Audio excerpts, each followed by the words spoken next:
Hello and welcome to the CRM Zen Show, where we talk about all things Zoho. This is episode 188.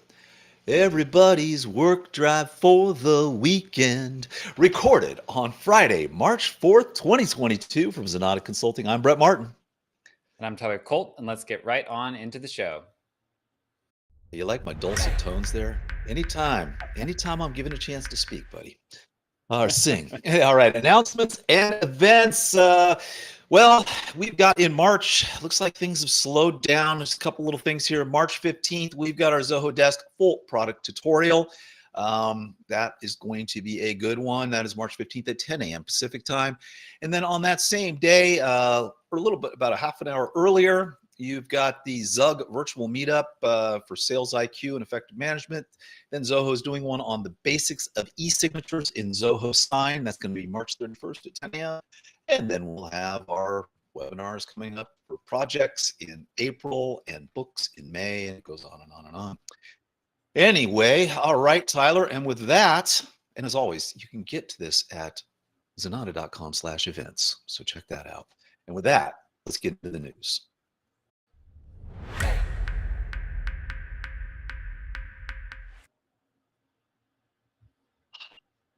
Still, Freddie, you didn't have that little at the end. We need to have that. So Workdrive 3.0 has been released, and there are a whole bunch of different things for it that you may want to take a look at. Actually, there's a separate slide I found for this. If you actually just search for Workdrive, everything that's kind of on this list that you're going to see here, they've actually put it all on a page on this Workdrive 3.0 page. Let me see if I can find that. Came up. Yeah, they've got a whole new page for Workdrive 3.0, and it is. It looks really good. Here we go. That's the. Maybe this is it. That's the portal. That's the thing. Gosh, I found a super nice page on this. Anyway, it basically, if you go into Workdrive, it's going to give you, you can kind of see what this is all about, but they've made some nice enhancements to it across the board, Tyler. Not really anything that, that I think we've talked about almost all of it at this point in time that they've done here.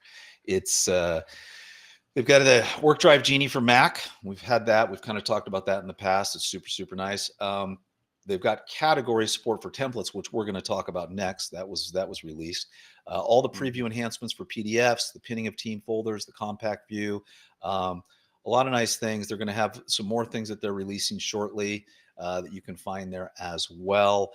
And with that, we'll kind of talk about the big one here, which is you can now organize your template galleries with categories. So if you've been building out your templates, it's super nice. You can kind of just categorize them. It used to be just one jumble of templates all that were your there. different So document templates. yeah.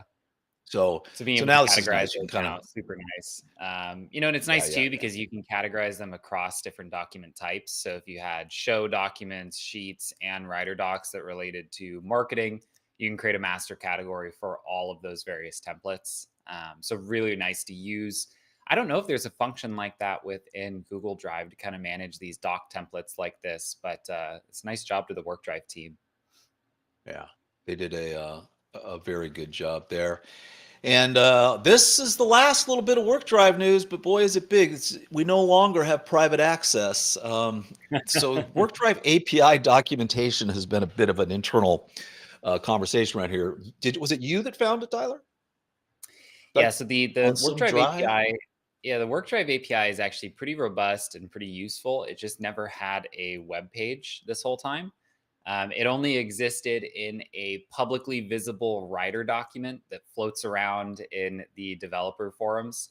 So good on Zoho building the page for this, getting it published. The app's been out for, I think, over a year now. The API is good, easy to use, easy to work with, pretty much the same as any other Zoho API. But now you don't have to dig around for a writer document to figure out the endpoints and access that you need. That's good. And this is probably a lot easier now that it's nicely broken down like this for you, isn't it? Yes. Definitely a lot easier to work with. Rather than that big writer document, that's going to be pretty good. All right. Well, I'm glad they got that out. And moving on with the news, Zoho Creator 6.0 has been released. Um, so there's a lot going on here. It's finally out. Has this been pushed live to everyone, Tyler? Generally what they do, at least what they did with Creator 5, is they start to open it up where you can move over. And generally you have to kind of trigger that from the admin settings within your applications. So I don't know if they're going to force everyone to roll over to it. It'll probably start appearing as pop-ups, right? Kind of giving you that option to dig in. Kind of the big ones here are, better process mapping. They've kind of added a business process center. They've Right. it's always had a really strong integration to Zoho Analytics, but they've kind of built out a couple more tools around getting those dashboards and components kind of embedded into Creator. And then on the backside, not something that affects a lot of users, but they have been building out more and more kind of development features and pre-built functions to use within Zoho Creator. So onward and upward. It was just a couple of years ago that Creator 5 came out, wasn't it? I think maybe like I 2019, want to 2020. say, I think it was 2018 is when they did the first announcements of it. So it probably came out 2019 is my guess. Yeah. So somewhere around there. And they also produced a really nice little video. That'll be linked in our newsletter, or you can go to the website. Just go to Zenatta and click on the CRM Zen Show, and it'll be in our show notes there. Or you can go to YouTube. I think it is on their Zoho, just the regular Zoho YouTube page. So a nice one. You've got actually the head of product management kind of going through some things, and they talk about kind of Creator and its journey and what it's doing for people. So worth checking out. Kudos to the Creator team. All right. And then this is really cool. So basically, the Zoho Sheet team is allowing you to, to have different formats of different fonts inside one cell. Now, this may seem like a simple thing, but no one does this. I mean, Google doesn't do it. I don't think Excel does it. Someone correct me if I'm wrong in the chat room. Maybe Excel does allow you to do this, but I've always had to accomplish this by what they're showing. If you're watching this, if you're not watching, if you're just listening to us, it's like in one cell they're doing a title and the date and all that kind of stuff. And normally to accomplish different font sizes, different look, different feel, you kind of had to do multiple cells Yeah. to do that. And now you can just put a bunch of text in one cell and basically use a rich text editor to format it any way you want. It may sound simple, but I haven't seen this, and it's pretty nice. Yeah, they stay busy over there. Some things that they add are like big transformational updates. And then, you get a lot of these kind of sprinkling of quality of life improvements and just cool stuff, right? Kind of throughout all the different Office applications. Yeah. So yeah, nice work to the team. Yep. The Zoho Sheet team never rests. Good They stuff do not. there. No. I know. All right. And then in Zoho CRM, you now have wizard functionality is inside of sandboxes. So if you're not familiar, a sandbox, basically inside Zoho CRM, you can spin up a sandbox. It's basically your CRM, and you can make a bunch of changes to it. When you love the changes, you've tested them and they're great, you can then push them live. You weren't able to do that with wizards, and now you are, Tyler. I Yeah, guess and that's basically a wizard for those who haven't used them or played with them within the CRM. Let's say you wanted to take a lead and you wanted to break the data entry for that lead into like a series of pages. Maybe one page to enter their contact info, the next to add their address, the next to do this and that. We don't find ourselves using these that often. Generally, for processes like that, we end up using a blueprint rather than a wizard. There are a couple cool things that you can do with them, but we don't find generally much advantage to go that way. But nonetheless, if you are going to build a wizard, it's definitely something that you would want to test with users before deploying it, because it kind of locks people into a certain process. So this would be kind of like a need to have, really, to safely roll out and test a wizard. So very nice to have it over inside of the sandbox, especially as they continue to make wizards more and more useful in the CRM. Yeah, and they're making this. I think the sandbox has gotten better over time, hasn't it? As well, become a little bit Yeah, more useful. more like deployment reporting, multiple sandboxes, better controls around who Right. can do what in a sandbox. Very nice. And then moving on, we've got some Zoho Sprints has an update. They now have a bug viewer. So this is kind of interesting if you're it's very similar to what they're doing here. This is actually a marketplace application. So it's kind of like what they're done with Desk. So this is not a feature that's in Zoho Sprints, but if you're project managers, you're working on multiple sprints simultaneously, a bunch of bugs could pop up. Maybe you'd like to look at them all. So you can view all your bugs across all your sprints in a project view. You can filter your bugs based on criteria. But in order to get this, you're actually going to have to go to the Zoho Marketplace. And when you go to the Marketplace, inside there, you will see the bug viewer for Zoho Sprints. You can go ahead and install it to Sprints. Lo and behold, you will have your bug viewer inside Zoho Sprints. But this seems like a nice little addition. Yeah, I would imagine most people using sprints want this. In the same way that you want to see a list of all your tasks, regardless of which project you might be, they might be associated to. You definitely want that same view over with issues or bugs. So good one to install.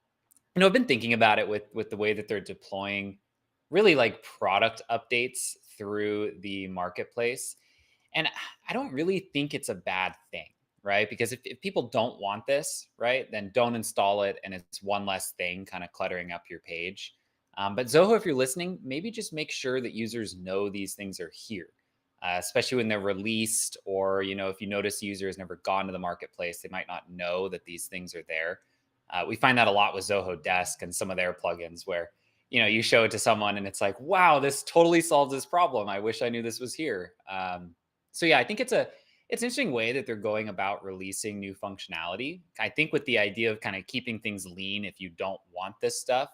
But I wonder how many people just never see all of these kind of extra tools that are deployed for products via the marketplace.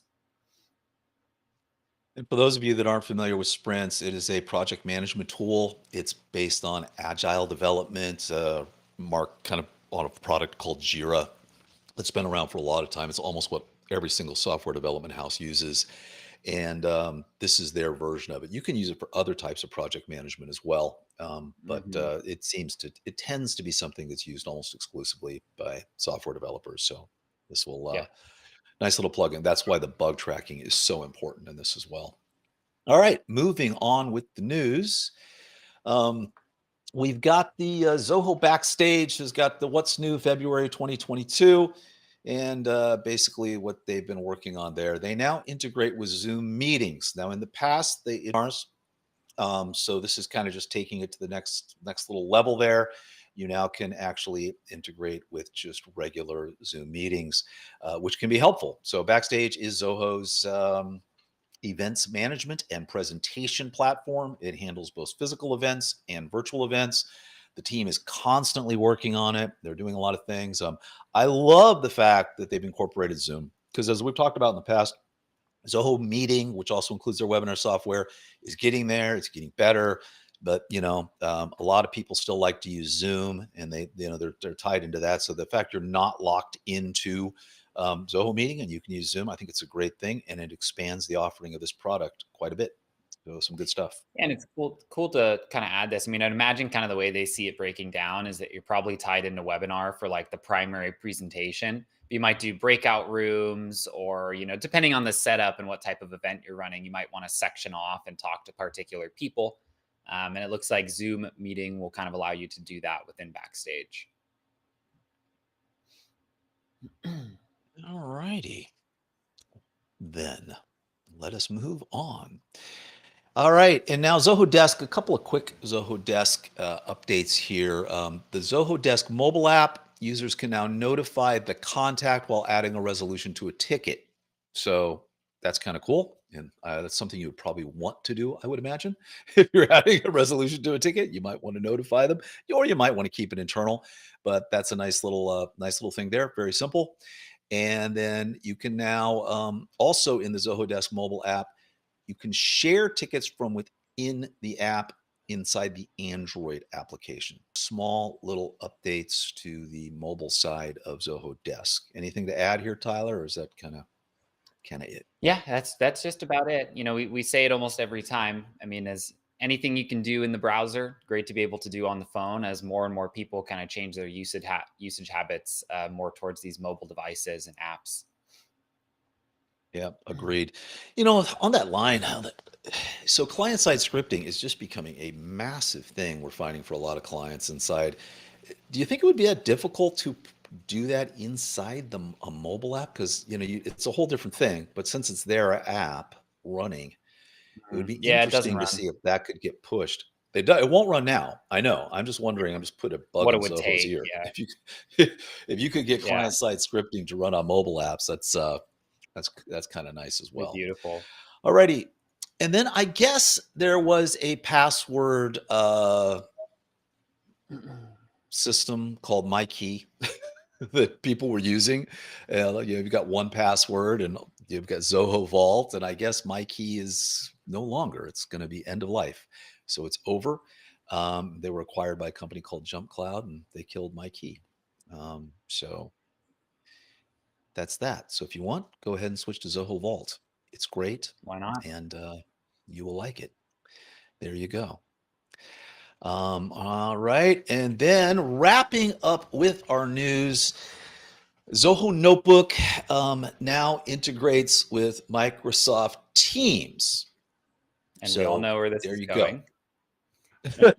I'm not going there. The only comment I have about this is I think this is really fascinating. So it's integrating with Microsoft Teams, but if you have Microsoft Teams comes with OneNote, which is Microsoft's Hmm. version of Notebook, which has been around for a very, very long time, and it's exceptional. Not saying Zoho Notebook's not exceptional. I guess maybe you might have somebody who's on Microsoft Teams, which we have a lot of people on Teams, and they're on Zoho, but they've decided to move to Notebook. So my guess is there's some enterprise usage for this that has come up. Yeah, there's got to So be an good ask on that kind of led to this. Because, like you're saying, it wouldn't it is. really, for most people, it wouldn't make sense. If you're using Zoho Notebook, you're probably pretty deep into the world of Zoho, right? Using Click, using a lot of those. So it's got to be a couple large users might have needed something like this. Or we're just totally wrong. And, tons and tons of people wanted this. Yeah, I think so. So maybe so somebody asked for this and they did it. So if you think if I asked for CRM integration with Notebook, they would do it? As long as it's for a I've never 200 done user that. client.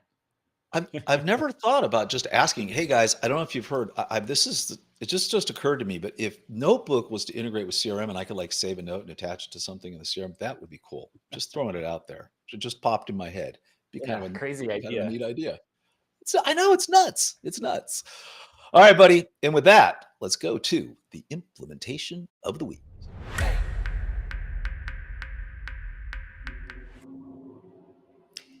All Alrighty, right, so Tyler, this is this part one two, I here, would take it. yeah, this is our promised part two of our implementation of the week from last week. So last week we talked about how you can set up a kind of special scheduled function to basically take all of your CRM price list and product data and sync it over to analytics, where you are then able to report on price lists offered to specific customers and all the products and prices on those, as well as looking at it from a product perspective and seeing all of the various prices that you're offering and who you're offering them to. Um, so this is kind of part two of that, where the customer said, "Okay, that's great. I can now report on it and understand where my prices are." But they really use the price list to be customer specific, not as much volume specific. So you might have special arrangements with certain customers, maybe larger or longer term customers have an old kind of legacy price list, and you want your quoting and kind of proposal process to reference that list. So the challenge there is that out of the gate and kind of with the default functionality, CRM price lists really only apply to volume or quantity discounting. So, from 1 to 10 units, we're charging $10. From 11 to 20, we're charging 8, right? And so on and so forth. What the team did here is they took the price lists in the CRM and they added a lookup to the accounts module. So you could basically create a price list for each account. Now, that doesn't quite solve the problem, because the way that the kind of native quotes and sales orders in the CRMs interact with the price lists is kind of predefined by Zoho. So What we did is we created a subform on their deal to basically represent that item table, very similar to the user experience of using the quote. And then based on the items that they select and based on the account that's associated with that deal, we actually have a client script run that looks at that item and that account, and it finds the proper price list and returns that default price. Now, the beauty of doing this with a client script is that it's updating live. So as they're filling in that quote table, prices are coming in without them having to save or refresh the screen, so that everything kind of feels the same as when you're using those default tools. But you're now accessing that customer level pricing rather than just volume based. So it's pretty slick. We found that a decent number of people do things this way, where it's not as much about volume. It's more about who the customer is, when they signed up, the nature of your engagement with that organization. And so this is a way to basically define those price lists on a customer level and still mimic that live update and kind of easy quoting ability that you would get with the default functionality. And this is something that's been asked for a very, very long time. All the customer specific price lists, being able to do it, be able to automate it. Um, Mhm. I mean, I think it's just amazing we cracked this one. This has got Yep. a Well, and the lot trick, of yeah, the key that kind of implications. makes this work, the key that makes this work properly where you could actually use it is the client scripting. Without the client scripting, it'd be too slow because the deluge wouldn't actually fill in the prices until you save.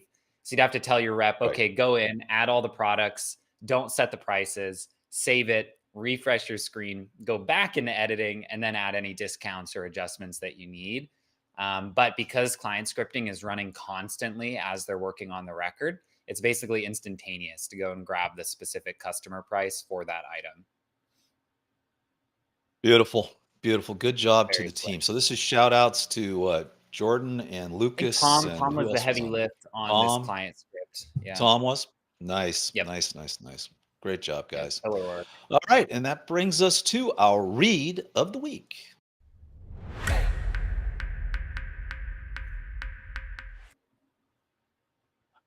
This is not a long read. This is a short read, but I loved it.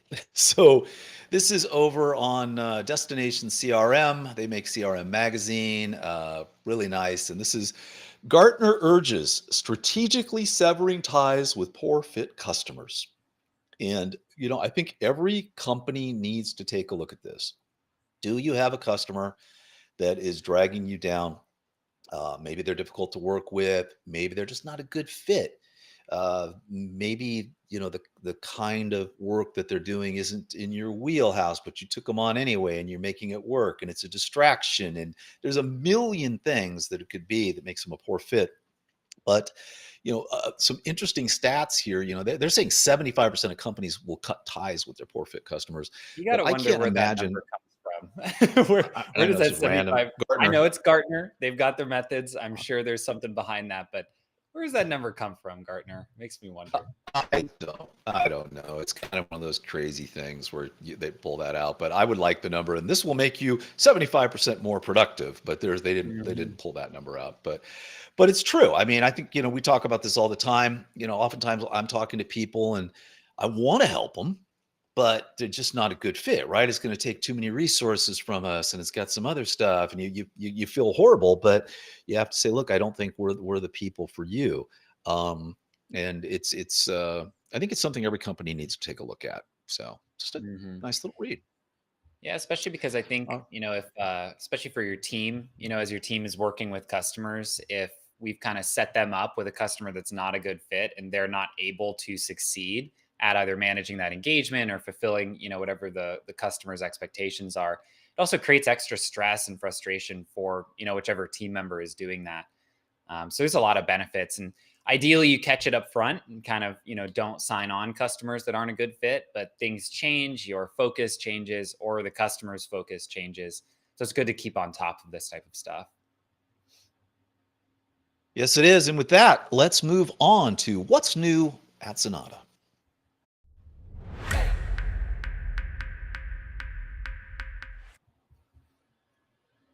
All right, we've got a new blog, 5 quick tips to improve productivity. And they are simple, but you know what? They actually work. So we're talking about set a schedule, get to a zero inbox, and getting to that zero inbox, man, the pick of the week next week is going to make it, it's one of my favorite applications I've seen in a long time. So be sure to tune in next week. We'll talk about that. But anyway, some nice tips here, and go ahead and take a look at that article there as well. And we always say what's new on Zenatta. There's always new stuff on Zenatta all the time. Our events is always updated. The Zen Show's always got stuff going on in it. Our blog. So go over to Zenatta.com and As check some it would call all it an out. obsession. Some would call it an obsession how often things are going up on the site, but we call it useful. Yeah, it is useful. I mean, there's just, the team, our team, who they're constantly working on, other clients' accounts, but then they're always dipping back into here just to make it better. And, we're adding things to it constantly to the site. And I personally think this is the best resource place you can find anything. If you want to know information on Zoho, this is the place to go. We've got it all. We're continuing to put out new stuff all the time. So head on over there. So, and with that, let's get to our app of the week, pick of the week.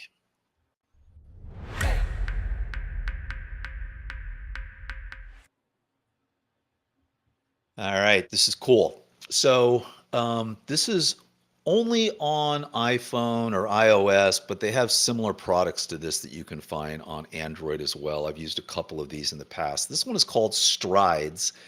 And what it is it is just an application that lets you track your goals. Now, the interesting part about what makes this difference, so let's say you say, hey, I want to meditate every day and I want to make sure I want to meditate. Or there's silly things like, I mean, maybe you've got to take Monday, Wednesday, and Friday, you're supposed to take a vitamin, or you've got a drug you've got to take, or whatever, or you want to practice guitar, or you're working on your writing, or you want to work out, or you want to go for a walk, or any of those kind of things. This can be work related or all personal related. Basically, this app allows you to track those, give you the reminders to do them, keep you on top of it.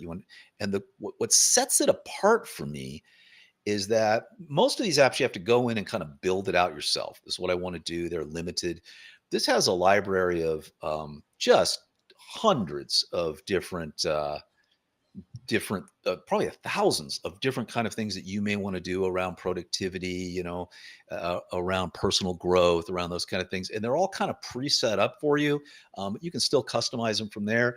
So, if you're into this kind of thing, that's kind of building new habits, this can help you build habits. And to that, we're kind of having a meeting internally, and we were talking about this app the other day. And one of our developers, Bruno Pena, said, hey, there's a great book on this as well. So I'm going to throw in a bonus pick here, and it's called Atomic Habits. And I love this book, Tyler. So Atomic Habits, he said, you got to get it. I got it. I went through it. And this is basically about building those habits and what it takes to build the habits. And it's kind of cool. If you buy the book, if you email them your receipt, because they want to get you on their mailing list, they'll give you all sites of bonus stuff around building these habits. But it's kind of one of the keys to being successful in life, to being successful in business is, you have a plan, you stick to it. You constantly are working things. You're making sure you're doing the same things. We talk about it with our marketing, right? If you were to look at this internally, we will do a CRM Zen show every week. We will have a new blog post every week. We will have tips of the week every week. And you can't just kind of put that out there as an aspiration. It has to be something that you have a plan and you're reminded of it and you're working on it and you're doing it. And if you follow through with that, you will be successful. Starting to sound like William Shatner. But anyway, that is so shout out to Bruno for this book. I love the book, and the people over at Strides doing a great job over there. I love it. So go ahead and check that out as well. And that brings us to our tip of the week, Tyler.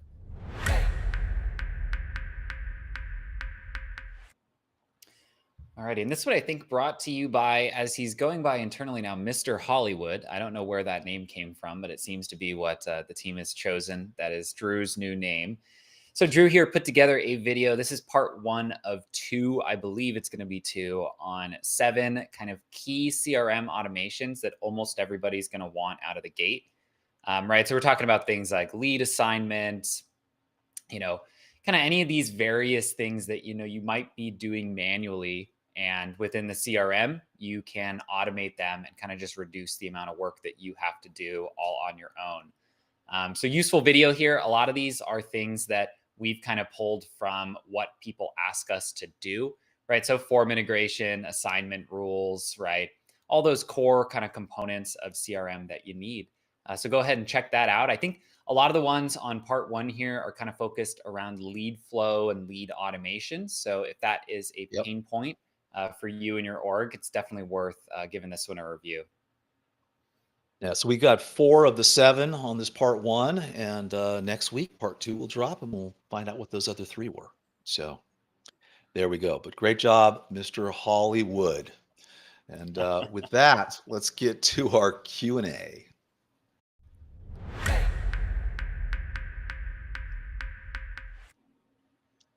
All right, before we get to this, a couple things from the chat room. Evidently, Excel does do that formatting inside of a cell, which is pretty cool. And Josh, if Drew's Mr. Hollywood, Josh is Mr. Creator. Josh says that Zoho, the Creator is not ready for Zoho 1 or CRM Plus. You can only upgrade to Creator 6 if you have a standalone instance of Creator. So there Got you it. go. And that happens all the time with these apps. They come out, and then a week or 2 later, they're, the upgrades hit the other applications, those kind of things. I think it's just internal product teams. I can't figure out what the reasoning for it is, but Well, anyway. creator, not to go down a whole rabbit hole, but the like account management, like the user account management and the way it links to Zoho One is very odd. It's very much in its own little bucket, the way it connects there and connects to analytics. So they're probably kind of phasing that out to make sure the upgrade doesn't cause any issues for people that already have Creator associated to a bundled license. All right, and we have a couple questions around our Zoho Mail full product tutorial from 2021. Aman Muhammad asked, in Zoho email, can we add one email ID to be added to someone of incoming email ID based on roles from? Can you parse that for me, Tyler?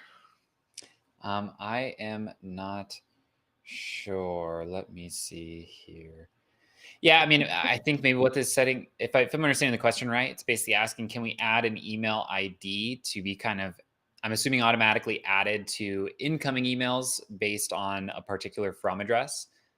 If that is the question, you can set that up via filters or forwarding rules. I forget what they call them in mail. Brett, maybe you'd know. I think it's filters is what Filters. It's they filters. call And them. exactly. It is It's filters. confusing So because you would think it would be under like a forwarding rule section, but there is right. none. They're all done via filters. So you would set up a Well, filter the saying filters. if that from address contains a certain email or a subject line contains a certain subject, then forward the Then email forward to it. whichever particular account you'd like to have see that. Exactly. All right. I was unable to figure out what he was asking there, so I'm glad you could. All right. And then Ray Lira asked, hello, any plans to do a tutorial on the new task feature? Yes, I think, are we doing Zoho Mail this year? If not, we can probably slip one in. Sure, we can do one on the new task feature. It was released last year. It's also a standalone app, so it's kind of interesting. Mhm. All of those apps. So if you can go to task.zoho.com or in mail.zoho.com and still access the tasks. It would be a very quick one because there's really just not much there. So we probably could put something up there on the new Zoho tasks for you and how to use it and how it integrates and those kind of things as well. So we'll put that on the agenda, Ray, and we will get that. Hopefully, we'll get Absolutely. that done in the next few months. Yep. All righty. And then Jenny May asks, after watching the Zoho project's initial setup and settings, is there any kind of master document that shows the integration between various Zoho apps? I love this question. For It's example, a great is the question. communication between It's a it very good really question. is. Yeah, for example, is the communication between projects and CRM two-way? And if so, what is shared between them? What about projects and books or projects and people? Thanks. You go on and on about this. What about CRM Mhm. and desk? All of them. I guess, Tyler, they all use their own separate databases and they kind of all have their own different syncing, don't they? Yep.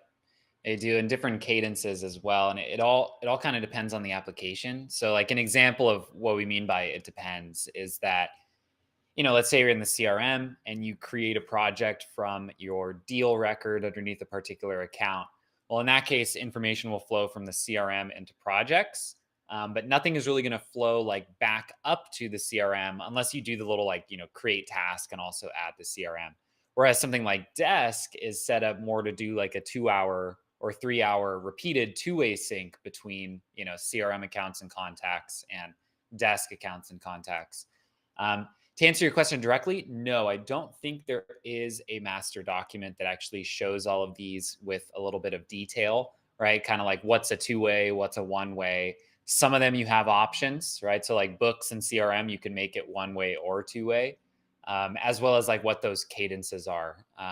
Might be a document that we We should, try to create yeah. internally. It wouldn't be a bad idea because it's a great question, Jenny, and you're making us realize like, no, there kind of isn't a document that shows that with any real detail.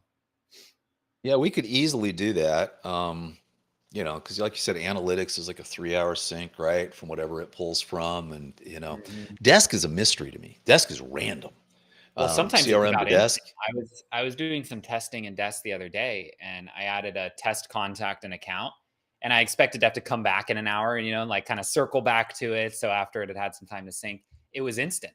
It was immediately over inside of Desk as an account and contact. So sometimes I will say, Jenny, there's some variability, but it would be nice to maybe put together a document setting the at least like listed cadences and functionality for any of the integrations. Yeah, we have a client that was, everything's getting set up in CRM and going to desk. And he actually he'd run analytics on it. He showed the variables, and it was really anywhere, like you say, from boom, it's there in like 5 seconds to maybe 2 hours later, it showed up, and it was kind of a mystery. Now, the thing is about those things though, Zoho is constantly improving and they're constantly changing. So if Yeah, we they do put are. this doc together, it's gonna be a living, breathing document. So Mhm. we will take a look at that as well. All right, and then over at Club Zenatta, I love this. Is kind of interesting. Max Media, Max Media. Is that your name, Max? That's cool if it is. Sometimes I just want to resend an email that I've already sent a client. Outlook has a dedicated button for this. Does Zoho? I know I can hit the reply link, but that creates a new signature on top of the email. I just want to resend email number one. Makes sense. It does. No, there is no resend button inside of Zoho Mail. Um, Unfortunately. but like you say, I mean, but there's no resend email inside of Gmail either. I mean, you do have to just kind of hit the reply, and it knows if you're replying to one you sent that you're sending it to the same person, not to yourself, and it sends it that way. Yes, it does add another signature to it, but unfortunately, there is none there as well. It'd be kind of cool. They had that, Tyler, I guess. Mhm. You know, yeah. It's all Why about not? all we got on that, huh? All right, I think all so. right. And that's going to wrap it up. Oh, no, there's more. We But got another wait, one there from Max Media. But wait, there's more. I thought we were done. Uh, I have a bunch of field offices that are spread all over the country, and I want to install Zoho One in every office. I don't have in-office tech support person. What's the best way to implement Zoho One remotely so I'm not constantly having to troubleshoot it? Thanks for your thoughts. Well, well, so I mean, a couple things. It is all cloud-based, so you won't need too much like installed on their device to get it up and running. If you wanted to kind of handhold and walk people through getting their account set up and kind of show them through the apps, you could use like a Zoho Assist to take remote access and control over their screen to walk them through. But yeah, generally, I mean, we actually do all of our implementations fully remotely, so it surely is possible. With a browser-based tool, it makes it a little easier, less dependent on what exactly they have installed on their local device. So generally, when we implement it, we use a mix of shared screen meetings through Zoom, or you could use Zoho Meeting. And in your case, if you wanted more of the like take over their screen and go through it in front of them, you could use something like Zoho Assist. yeah, and I would not do, I don't know what you're saying. I definitely do not do different individual versions of Zoho One. Just use one version of Zoho One. set the permissions, and you just invite them. So you will invite this person through their email address. They will then get that invite, click on the link, and they're in Zoho 1. So there it is. They've got it. They're ready to go. And then you can do those training sessions. Send them over to our YouTube channel, YouTube/Zenatta. And, if you go there, they can say, watch the CRM one first or whatever applications you're using, and then kind of get a general idea. And then, as Tyler said, do that overall training as well. It would be worth it. And also, I want to point out, getting a lot of traction with this. We had Peter Fuller on a few weeks ago. He's got some great classes called the Workflow Academy. You go there. They're free. Just made it free. You can really deep dive into CRM. So, if you want your people to get trained up, they could go do that. They could just watch some basic videos. It's really, most of the applications are fairly straightforward for most people. So I don't think you would have much trouble. And as far as troubleshooting goes, you're troubleshooting, if you have one instance, it's the same on all instances. So you wouldn't have to do a remote. You could actually duplicate it on your end and see what the heck's going on and fix that. And with that, I think we really are at the end of the show. So everybody, thank you so much for joining us. If you have any questions, you can head over to Zenatta.com or club.zenatta.com and drop us a line. And on the website is where you'll find complete episodes as well as show notes with links to all the stories we discussed today. We'd love if you would follow us on your favorite social media platform and subscribe to us here on YouTube, as well as your choice of podcast app. Thanks again for watching, and we'll see you next Friday. I don't have a song today, Tyler. I wasn't prepared. Well, you opened with one. I think some new lyrics. There you go. So at least I got one in. Nice show, buddy. All right, everybody. We will see you next week. Thanks, everyone.